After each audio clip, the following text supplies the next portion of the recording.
Hello everyone, educare YouTube চ্যানেলে তোমাদের স্বাগত জানাই।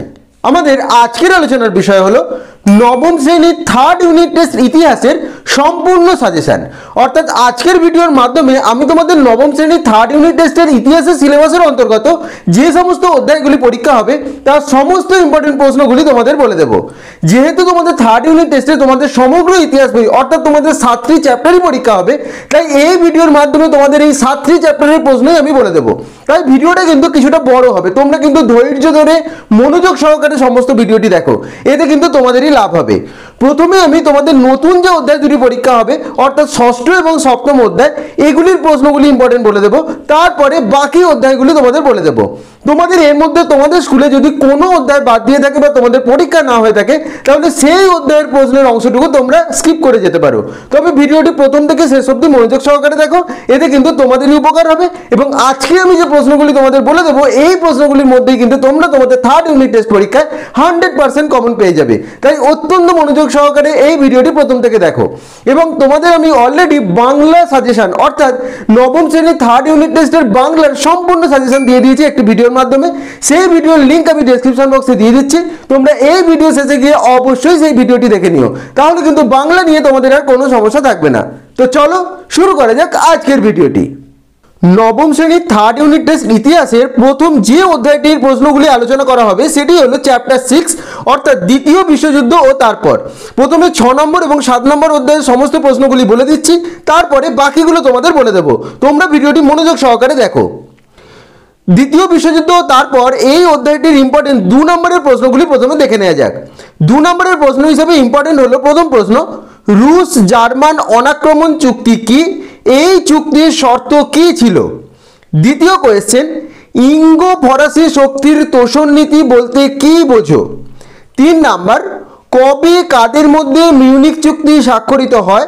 মিউনিক চুক্তিতে কি সিদ্ধান্ত নেওয়া হয়? 4 নাম্বার, কোন ঘটনাকে গণতন্ত্রের মড়ক বলা হয়? 5 নাম্বার, কেন জার্মানি জাতিসংঘের সদস্যপদ ত্যাগ করে? 6 নাম্বার, রোম বার্লিন টোকিও চুক্তি কবে কেন স্বাক্ষরিত হয়েছিল? 7 নাম্বার, ঐক্যশক্তি বলতে কোন দেশগুলিকে বোঝায়? যে প্রশ্নগুলি দিচ্ছি প্রত্যেকটি প্রশ্ন কিন্তু খুব ইম্পর্টেন্ট, তোমরা কিন্তু প্রত্যেকটি প্রশ্ন ভালো করে তৈরি করে নিও। 8 নাম্বার, কবে কোন ঘটনার মধ্যে দিয়ে দ্বিতীয় বিশ্বযুদ্ধের সূচনা হয়? 9 নাম্বার, দ্বিতীয় বিশ্বযুদ্ধের সময় কোন কোন দেশ নিয়ে মিত্র শক্তি গঠিত হয়?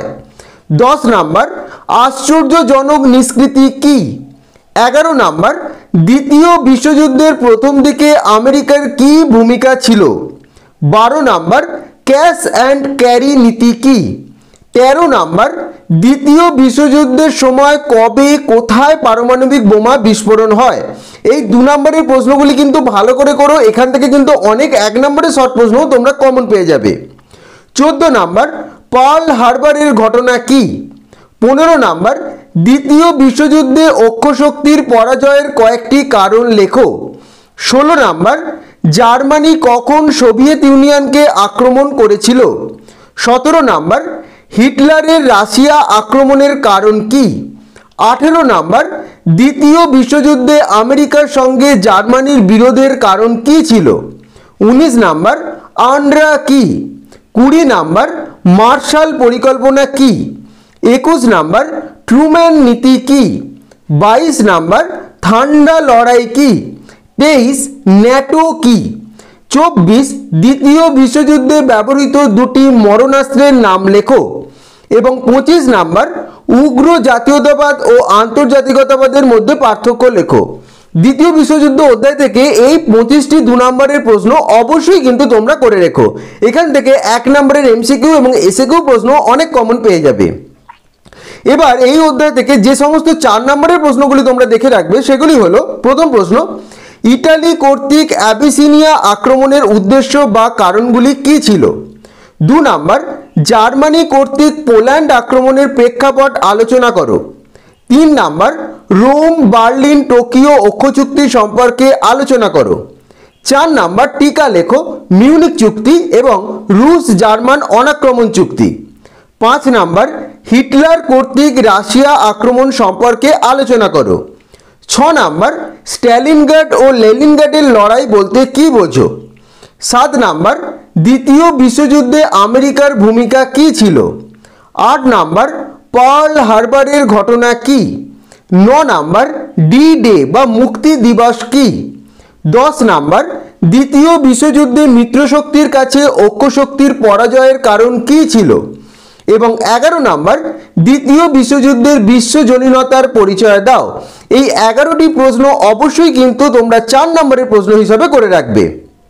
এরপর এই অধ্যায়ের ইম্পর্টেন্ট 8 নম্বরের প্রশ্নগুলি হলো, প্রথম প্রশ্ন, দ্বিতীয় বিশ্বযুদ্ধের বিভিন্ন কারণগুলি আলোচনা করো। 2 নাম্বার দ্বিতীয় বিশ্বযুদ্ধের ভয়াবহতা আলোচনা করো। দ্বিতীয় বিশ্বযুদ্ধের সময় জাপানের হিরোশিমা ও নাগাসাকিতে পারমাণবিক বোমাবর্ষণ সম্পর্কে আলোচনা করো। 3 নাম্বার দ্বিতীয় বিশ্বযুদ্ধের ফলাফল বা প্রভাব সম্পর্কে আলোচনা করো। এই অধ্যায় থেকে এই সমস্ত প্রশ্নগুলি কিন্তু ইম্পর্টেন্ট তোমাদের থার্ড ইউনিট টেস্টের জন্য। প্রত্যেকটি প্রশ্ন কিন্তু তৈরি করে নিও। এরপরে 7 নম্বর অধ্যায় জাতিসংঘ এবং সম্মিলিত জাতিপুঞ্জ। এই অধ্যায়টি থেকে শুধুমাত্র 2 নম্বরের প্রশ্নই কিন্তু তোমাদের পরীক্ষায় আসবে, তাই 2 নম্বরের প্রশ্নগুলি কিন্তু এই অধ্যায় থেকে ভালো করে তৈরি করতে হবে। প্রথম প্রশ্ন, জাতিসংঘের প্রধান উদ্দেশ্য কি ছিল? 2 নাম্বার জাপান কবে কেন জাতিসংঘ ত্যাগ করে?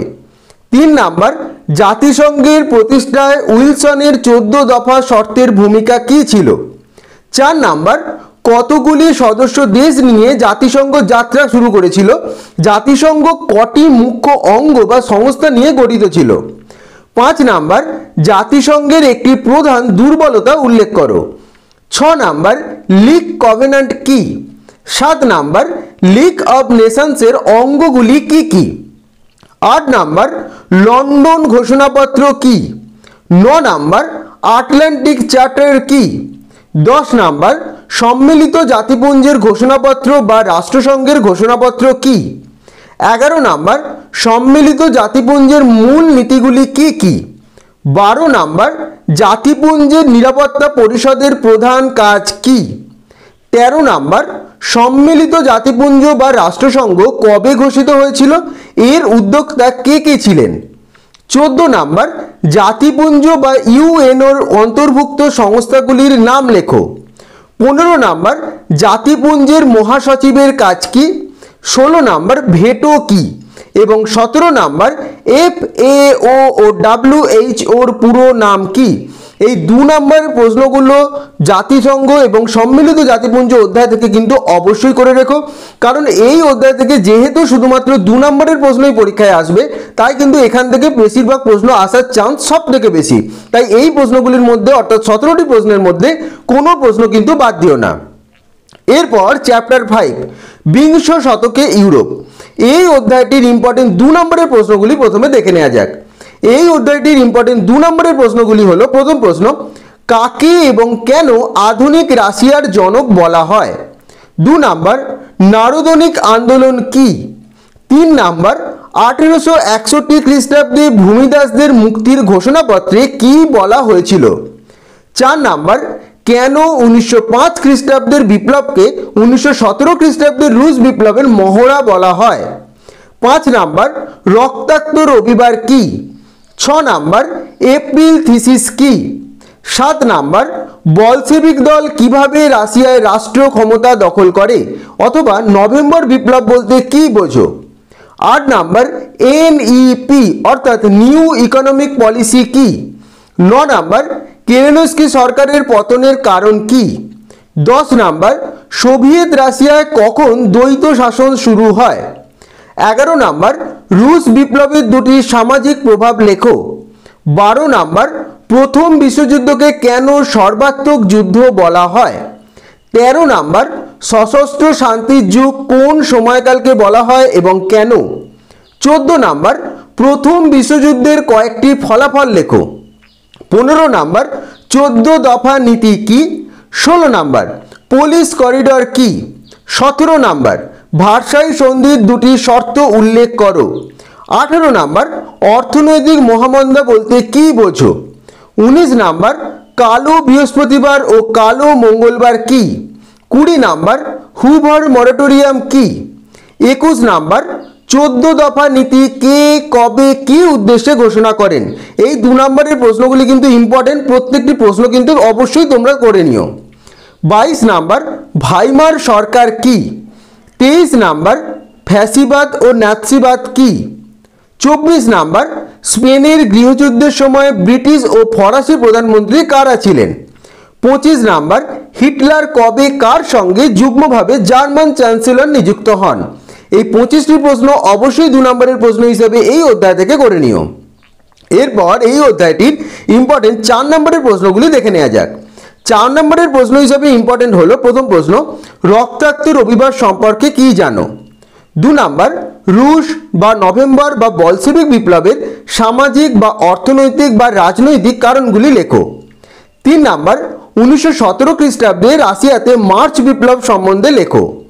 4 নাম্বার টিকা লেখো, এপ্রিল থিসিস বা ব্রেস্ট লিটোভস্কের সন্ধি, অর্থাৎ এই দুটি টিকা অবশ্যই করে রেখো। 5 নাম্বার নয়া অর্থনৈতিক নীতি বা NEP কি? 6 নাম্বার ভার্সাই সন্ধিকে জবরদস্তিমূলক সন্ধি বলা হয় কেন? 7 নাম্বার ইতালিতে ফ্যাসিবাদী শক্তির উত্থান কিভাবে হয়েছিল? 8 নাম্বার ভার্সাই সন্ধি জার্মানিতে হিটলার তথা নাৎসি দলের উত্থানে কি ভূমিকা নিয়েছিল? 9 নাম্বার স্পেনের গৃহযুদ্ধের গুরুত্ব বা ফলাফল উল্লেখ করো। 4 নম্বরের প্রশ্ন হিসাবে এই 9টি প্রশ্ন কিন্তু এই অধ্যায় থেকে ভীষণ ইম্পর্টেন্ট, তোমরা কিন্তু অবশ্যই এই প্রশ্নগুলি করে নিও। এরপর 8 নম্বর প্রশ্ন হিসাবে দেখে রাখবে প্রথম প্রশ্ন, রুশ বা নভেম্বর বা বলশেভিক বিপ্লবের বিভিন্ন কারণগুলি সম্পর্কে আলোচনা করো। 2 নাম্বার প্রথম বিশ্বযুদ্ধের ফলাফল আলোচনা করো। 3 নাম্বার 1929 খ্রিস্টাব্দে অর্থনৈতিক মহামন্দার প্রধান কারণগুলি কি? 4 নাম্বার জার্মানিতে হিটলারের নেতৃত্বে নাৎসি দলের উত্থানের কারণগুলি কি ছিল? এই 4টি প্রশ্ন 8 নম্বরের প্রশ্ন হিসাবে কিন্তু এই অধ্যায় থেকে অবশ্যই দেখে রেখো। ভিডিওটি কিন্তু একটু বড় হচ্ছে কারণ তোমাদের কিন্তু অনেকগুলি অধ্যায় পরীক্ষা হবে, বলতে গেলে সমগ্র বইটাই, তাই এই ভিডিওটি কিন্তু একটু মনোযোগ সহকারে দেখে নাও, এতে তোমাদেরই কিন্তু উপকার হবে। এরপর 4 নম্বর অধ্যায় শিল্প বিপ্লব, উপনিবেশবাদ ও সাম্রাজ্যবাদ। এই অধ্যায়ের ইম্পর্টেন্ট 2 নম্বরের প্রশ্নগুলি প্রথমে দেখে নেওয়া যাক। 2 নম্বরের প্রশ্ন হিসাবে ইম্পর্টেন্ট হলো প্রথম প্রশ্ন, শিল্প বিপ্লব বলতে কি বোঝো? 2 নাম্বার ইংল্যান্ডে প্রথম শিল্প বিপ্লব হয়েছিল কেন? 3 নাম্বার শিল্প বিপ্লবের দুটি মূলগত বৈশিষ্ট্য লেখো। 4 নাম্বার ইংল্যান্ডে শিল্প বিপ্লবের নারীদের স্থান বা ভূমিকা কী ছিল? 5 নাম্বার ফ্যাক্টরি প্রথা কেন গড়ে উঠেছিল বা ফ্যাক্টরি প্রথা কি? 6 নাম্বার শিল্প বিপ্লব কিভাবে উপনিবেশবাদের জন্ম দিয়েছিল? 7 নাম্বার ঘেটো কি? 8 নাম্বার সমবিভাজন নীতি কাকে বলে? 9 নাম্বার প্যারি কমিউন কি? 10 নাম্বার ইংল্যান্ডের দুটি শিল্প নগরীর নাম লেখো। 11 নাম্বার নয়া উপনিবেশবাদ বলতে কি বোঝো? 12 নাম্বার সম্পদের নির্গমন বলতে কি বোঝো? 13 নাম্বার শিল্প বিপ্লবের সাথে উপনিবেশিক দ্বন্দ্বের সম্পর্ক কোথায়? 14 নাম্বার ইংল্যান্ডকে কেন বিশ্বের কারখানা বলা হয়? 15 নাম্বার সাম্রাজ্যবাদ বলতে কি বোঝো? 16 নাম্বার সুয়েজ খাল খননের সাথে উপনিবেশবাদের সম্পর্ক কি? এই 16টি প্রশ্ন অবশ্যই 2 নম্বরের প্রশ্ন হিসাবে ইম্পর্টেন্ট, তোমরা কিন্তু অতি অবশ্যই এই 16টি প্রশ্ন করে নিও। এরপর 4 নম্বরের প্রশ্ন হিসাবে ইম্পর্টেন্ট হলো এই অধ্যায় থেকে প্রথম প্রশ্ন, ইংল্যান্ডে কেন প্রথম শিল্প বিপ্লব শুরু হয়েছিল? 2 নাম্বার শিল্প বিপ্লবের সাথে নারী সমাজের সম্পর্কের পরিচয় দাও। 3 নাম্বার ফ্যাক্টরি প্রথা সম্পর্কে আলোচনা করো। 4 নাম্বার ভারতকে ব্রিটিশ সাম্রাজ্যের সবথেকে দামি রত্ন বলা হয় কেন? 5 নাম্বার প্রথম বিশ্বযুদ্ধের প্রত্যক্ষ কারণ কি? সিরোজোভা হত্যাকাণ্ড কি? অর্থাৎ এই দুটি কিন্তু একটি প্রশ্ন, তোমরা কিন্তু এই দুটির মধ্যে মানে দুটি পার্টে প্রশ্ন থাকে, তোমরা কিন্তু অবশ্যই এটি করে নিও। এই 5টি প্রশ্ন কিন্তু 4 নম্বরের প্রশ্ন হিসাবে এই অধ্যায় থেকে ভীষণ ইম্পর্টেন্ট। এরপর এই অধ্যায়ের ইম্পর্টেন্ট 8 নম্বরের প্রশ্নগুলি দেখে নেওয়া যাক। 8 নম্বরের প্রথম প্রশ্ন, ইংল্যান্ডে প্রথম শিল্প বিপ্লব সংগঠিত হবার কারণ কি? 2 নাম্বার শিল্প বিপ্লবের ফলাফলগুলি আলোচনা করো। 3 নাম্বার প্রথম বিশ্বযুদ্ধের কারণগুলি লেখো। 4 নাম্বার সমাজতন্ত্রবাদের প্রসারে কার্ল মার্ক্সের কি ভূমিকা ছিল? 8 নম্বরের প্রশ্ন হিসাবে এই 4টি প্রশ্ন অবশ্যই কিন্তু এই অধ্যায় থেকে তোমরা করে নিও। এরপর তোমাদের চ্যাপ্টার 3 ঊনবিংশ শতকের ইউরোপ রাজতান্ত্রিক ও জাতীয়তাবাদী ভাবধারার সংঘাত। এই অধ্যায়টির ইম্পর্টেন্ট 2 নম্বরের প্রশ্নগুলি প্রথমে দেখে নেওয়া যাক। 2 নম্বরের প্রথম প্রশ্ন, জাতীয়তাবাদ বলতে কি বোঝো? কোন সময়কালে ভিয়েনা সম্মেলন অনুষ্ঠিত হয়েছিল? 2 নম্বর, জাতিরাষ্ট্র বলতে কি বোঝো? 3 নম্বর, ভিয়েনা সম্মেলনের দুটি উদ্দেশ্য কি ছিল? এই সম্মেলনের গুরুত্ব কি? 4 নম্বর, ভিয়েনা সম্মেলনের মূল 3টি নীতি কি ছিল? 5 নম্বর, মেটার্নিক ব্যবস্থা কি বা মেটার্নিক যুগ বলতে কি বোঝো? 6 নম্বর, কার্লসবার্গ ডিগ্রিতে কি বলা হয়েছিল? 7 নম্বর, চতুর্শক্তি চুক্তি বলতে কি বোঝো? 8 নম্বর, ইউরোপীয় শক্তি সমবায় কার উদ্যোগে কত খ্রিস্টাব্দে গঠিত হয়েছিল? 9 নম্বর, জুলাই অর্ডিন্যান্সের বিষয়বস্তু কি ছিল? 10 নম্বর, জুলাই রাজতন্ত্র বলতে কি বোঝো? 11 নম্বর, জুলাই বিপ্লবের প্রতি কোন ভারতীয় মনীষী কিরূপ ধারণা ব্যক্ত করেছিলেন? 12 নম্বর, 1848 খ্রিস্টাব্দকে কেন বিপ্লবের বছর বলা হয়? 13 নম্বর, ইয়ং ইতালি দলের মূল লক্ষ্য কি ছিল? 14 নম্বর, রিসজিমেন্ট কি? 15 নম্বর, কার্বোনারি আন্দোলন কি? 16 নম্বর, ক্রিমিয়া যুদ্ধ ইতালির ঐক্য আন্দোলনকে কিভাবে প্রভাবিত করেছিল? 17 নম্বর, কনফেডারেশন অব দ্য রাইন কি? 18 নম্বর, জোল ভেরাইন কি? 19 নম্বর, রক্ত ও লৌহ নীতি কাকে বলে? 20 নম্বর, এমস টেলিগ্রাম কি? 21 নম্বর, সর্ব জার্মানবাদ আদর্শের প্রবক্তা কারা? 22 নম্বর, প্যারিসের সন্ধির প্রধান শর্তগুলি কি ছিল? 23 নম্বর, ইউরোপের রুগ্ন মানুষ কোন দেশকে বলা হয় এবং কেন? 24 নম্বর, কাকে কেন মুক্তিদাতা জার বলা হয়? 25 নম্বর, কোন পরিকল্পনা বা নীতি উষ্ণজল নীতি নামে পরিচিত? এই 25টি প্রশ্ন তোমরা 2 নম্বরের প্রশ্ন হিসেবে এই অধ্যায় থেকে কিন্তু অবশ্যই করে নিও, এগুলি কিন্তু ভীষণ ইম্পর্টেন্ট। এরপর এই অধ্যায়ের ইম্পর্টেন্ট 4 নম্বরের প্রশ্নগুলি দেখে নেওয়া যাক।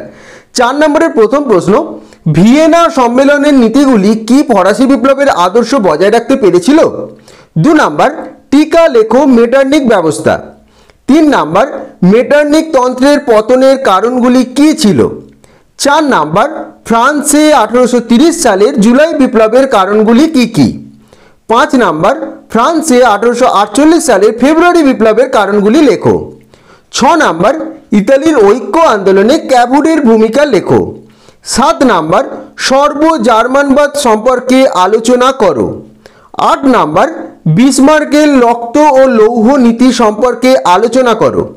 9 নম্বর, এমস টেলিগ্রাম কি? 10 নম্বর, বলকান সমস্যার কারণগুলি কি কি? 11 নম্বর, তুরস্ককে ইউরোপের রুগ্ন মানুষ বলা হয় কেন? এবং 12 নম্বর, মুক্তির ঘোষণাপত্রে কি বলা হয়েছিল? এই 12টি প্রশ্ন অবশ্যই কিন্তু 4 নম্বরের প্রশ্ন হিসাবে এই অধ্যায় থেকে করে রেখো। এরপর এই অধ্যায়ের ইম্পর্টেন্ট 8 নম্বরের প্রশ্নগুলি দেখে নেওয়া যাক। 8 নম্বরের প্রথম প্রশ্ন, ভিয়েনা সম্মেলনের উদ্দেশ্য ও গৃহীত নীতিগুলি সম্পর্কে লেখো। 2 নম্বর, ফ্রান্সে ফেব্রুয়ারি বিপ্লবের কারণগুলি লেখো।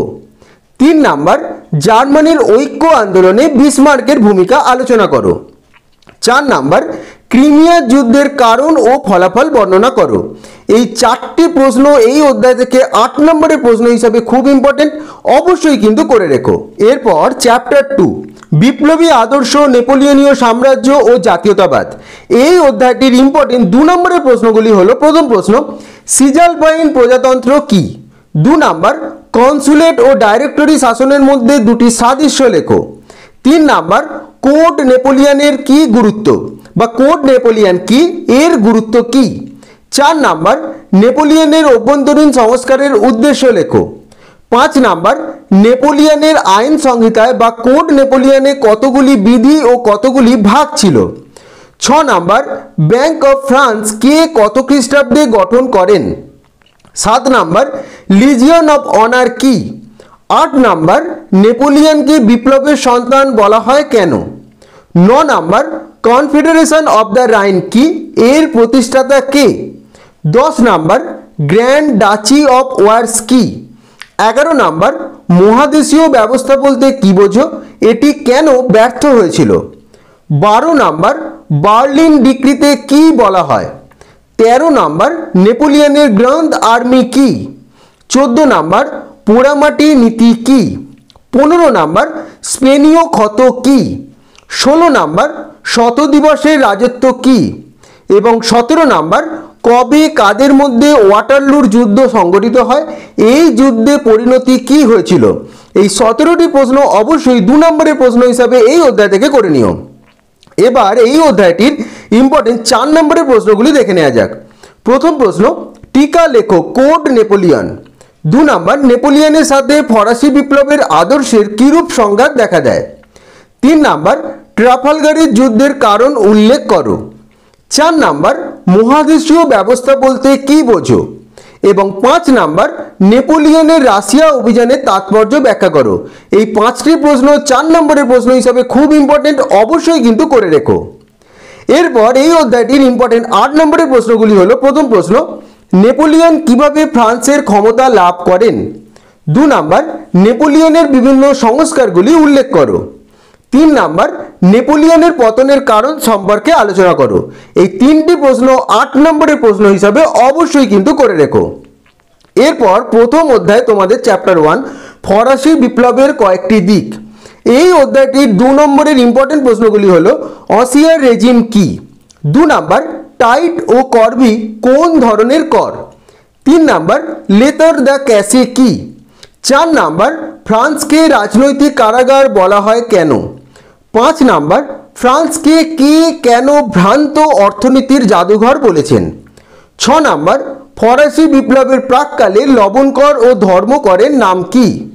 7 নাম্বার ওয়েলথ অফ নেশনস গ্রন্থে অ্যাডাম স্মিথের বক্তব্য কি ছিল? 8 নাম্বার কন্ট্রাক্ট অফ পয়সি কি? 9 নাম্বার ফ্রান্সে বিপ্লব পূর্ববর্তী সমাজে থার্ড এস্টেট কাদের বলা হতো? 10 নাম্বার মন্তেস্কোর লেখা দুটি গ্রন্থের নাম লেখো। 11 নাম্বার রুশো কে ছিলেন? তার বিখ্যাত গ্রন্থের নাম কি? 12 নাম্বার সামাজিক চুক্তি গ্রন্থে রুশোর মূল বক্তব্য কি ছিল? 13 নাম্বার ফিজিওক্র্যাট কাদের বলা হতো? 14 number the spirit of the laws ও কাঁদিত গ্রন্থ দুটি কাদের লেখা? 15 নাম্বার বিপ্লব পূর্ব ফ্রান্সে বুর্জোয়াসি বলতে কাদের বোঝাতো? 16 নাম্বার টেনিস কোর্টের শপথ কি? 17 নাম্বার সাধারণের ইচ্ছা বলতে কি বোঝো? 18 নাম্বার ফরাসি বিপ্লবকালে দুজন নেত্রীর নাম লেখো। 19 নাম্বার 1789 খ্রিস্টাব্দে 14 জুলাই কেন গুরুত্বপূর্ণ? 20 নাম্বার বাস্তিল দুর্গ পতনের গুরুত্ব কি? 21 নাম্বার প্যারি কমিউন কি? 22 নাম্বার পাদুয়ার ঘোষণা কি? 23 নাম্বার গ্রেট ফিয়ার কি? 24 ব্যক্তি ও নাগরিকের অধিকারের ঘোষণাপত্রে কি বলা হয়েছে? 25 নাম্বার অ্যাসাইনেট কি? 26 নাম্বার সেপ্টেম্বর হত্যাকাণ্ড কি? 27 নাম্বার ডাইরেক্টরি শাসন কি? 28 নাম্বার দ্বিতীয় ফরাসি বিপ্লব কি? 29 নাম্বার ব্যক্তি ও নাগরিকের অধিকারপত্রের মূল লক্ষ্য কি ছিল? এবং 30 নাম্বার সন্ত্রাসের রাজত্ব বলতে কি বোঝো? এই 30টি 2 নম্বরের প্রশ্ন এই অধ্যায় থেকে কিন্তু অবশ্যই করে রেখো। এই প্রশ্নগুলি করলে কিন্তু 1 নম্বরের এমসিকিউ এবং এসিকিউ প্রশ্ন তোমরা কমন পেয়ে যাবে। এরপর ইম্পর্টেন্ট 4 নম্বরের প্রশ্নগুলি হলো এই অধ্যায় থেকে। প্রথম প্রশ্ন, বিপ্লবের আগে ফ্রান্সের বৈষম্যমূলক কর ব্যবস্থার পরিচয় দাও। 2 নাম্বার ফ্রান্সকে কেন ভ্রান্ত অর্থনীতির জাদুঘর বলা হয়? 3 নাম্বার ফরাসি সমাজ ব্যবস্থায় তৃতীয় সম্প্রদায়ের পরিচয় দাও। 4 নাম্বার টেনিস কোর্টের শপথ কি? 5 নাম্বার সন্ত্রাসের রাজত্ব, ব্যক্তি ও নাগরিকের অধিকারপত্রের ঘোষণা। এই দুটি টিকা অবশ্যই করে রেখো। 6 নাম্বার বাস্তিল দুর্গের পতন ও তার গুরুত্ব লেখো। এবং 7 নাম্বার ফরাসি বিপ্লবের নারীদের ভূমিকা বিশ্লেষণ করো। খুব ইম্পর্টেন্ট, এই 7টি 4 নম্বরের প্রশ্ন অবশ্যই এই অধ্যায় থেকে তোমরা করে রাখবে। এবার এই অধ্যায়ের ইম্পর্টেন্ট 8 নম্বরের প্রশ্নগুলি হলো। প্রথম প্রশ্ন, ফরাসি বিপ্লবের অর্থনৈতিক ও রাজনৈতিক কারণগুলি ব্যাখ্যা করো। 2 নাম্বার ফরাসি সংবিধান সভার কার্যাবলী আলোচনা করো। এই দুটি প্রশ্ন অবশ্যই করে রেখো। অর্থাৎ তোমাদের যে 7টি অধ্যায় বইতে রয়েছে, এই 7টি অধ্যায় কোনো কোনো স্কুলে কিন্তু থার্ড ইউনিট টেস্টে পরীক্ষা হবে, তাই আমি এই 7টি অধ্যায়ের প্রশ্নই এই ভিডিওর মাধ্যমে দিয়ে দিলাম। এর মধ্যে কোনো অধ্যায় যদি তোমাদের পরীক্ষা না হয় সেই অংশটা তোমরা স্কিপ করে যেতে পারো। তবে যে যে প্রশ্নগুলি আমি দিলাম এই প্রশ্নগুলি কিন্তু অত্যন্ত ভালো করে তোমরা তৈরি করে নিও, কারণ এর মধ্যেই কিন্তু তোমরা তোমাদের থার্ড ইউনিট টেস্ট পরীক্ষায় 100% কমন পেয়ে যাবে। তাই কোনো প্রশ্ন কিন্তু এর মধ্যে বাদ দিও না। আমি 2, 4 এবং 8 নম্বরের প্রশ্নগুলি দিলাম। 1 নম্বরের এমসিকিউ বা এসএকিউ প্রশ্নের কোনো সাজেশন আমি দিলাম না, কারণ সেটা তোমরা যতটা বই পড়বে ততটাই ভালো। তাও এই প্রশ্নগুলির মধ্যেও কিন্তু অনেক তোমরা এমসিকিউ এবং এসএকিউ প্রশ্ন অবশ্যই কমন পেয়ে যাবে। তোমরা ভিডিওটা পজ করে করে খাতায় প্রশ্নগুলি লিখে তৈরি করে নিতে পারো, অথবা ভিডিওটি স্ক্রিনশট তোমরা নিয়ে রাখতে পারো, এবং এইভাবে এই প্রশ্নের উত্তরগুলি যদি তোমরা তৈরি করে নাও তাহলে এই প্রশ্নগুলির মধ্যে কিন্তু অবশ্যই তোমরা কমন পেয়ে যাবে, এই কথা বলতে পারি। তাও কোনো প্রশ্ন নিয়ে তোমাদের যদি কোনো জিজ্ঞাসা থাকে বা কোনো অসুবিধা থাকে অবশ্যই সেটি কিন্তু আমাকে কমেন্ট করে জানাবে, আমি তার উত্তর তোমাদের যথাযথভাবে দিয়ে দেবো। তোমরা কিন্তু ভিডিওটা দরকার হলে প্রথম থেকে আরেকবার দেখে নিতে পারো। আবারও বলছি, এর মধ্যে কোনো প্রশ্ন বাদ দিও না, প্রত্যেকটি প্রশ্ন কিন্তু তোমাদের জন্য ভীষণ ইম্পর্টেন্ট তোমাদের থার্ড ইউনিট টেস্ট পরীক্ষার জন্য। তো আশা করছি আজকের ভিডিওটি তোমাদের ভালো লেগেছে, এবং আজকের ভিডিওর মাধ্যমে নবম শ্রেণীর থার্ড ইউনিট টেস্ট ইতিহাসের সম্পূর্ণ সাজেশন তোমরা পেয়ে গেলে। আজকে আমি তোমাদের যে প্রশ্নগুলি দিলাম এগুলি এখন থেকে তোমরা প্রস্তুত করা শুরু করে দাও, তাতে কিন্তু তোমাদের পরীক্ষার আগে আর কোনো সমস্যা হবে না, এবং এই প্রশ্নগুলির মধ্যে কিন্তু তোমরা তোমাদের পরীক্ষায় 100% কমন পেয়ে যাবে। তাও যদি কোনো প্রশ্ন নিয়ে বা এই ভিডিও নিয়ে তোমাদের কোনো জিজ্ঞাসা থেকে থাকে অবশ্যই সেটি কিন্তু আমাকে কমেন্ট করে জানিও, আমি তার উত্তর যথাযথভাবে তোমাদের দিয়ে দেবো। এবং এই ভিডিওটি ভালো লেগে থাকলে অবশ্যই ভিডিওটি লাইক এবং শেয়ার করে দিও, এবং চ্যানেলটি অবশ্যই সাবস্ক্রাইব করে দিও। সকলে ভালো থেকো।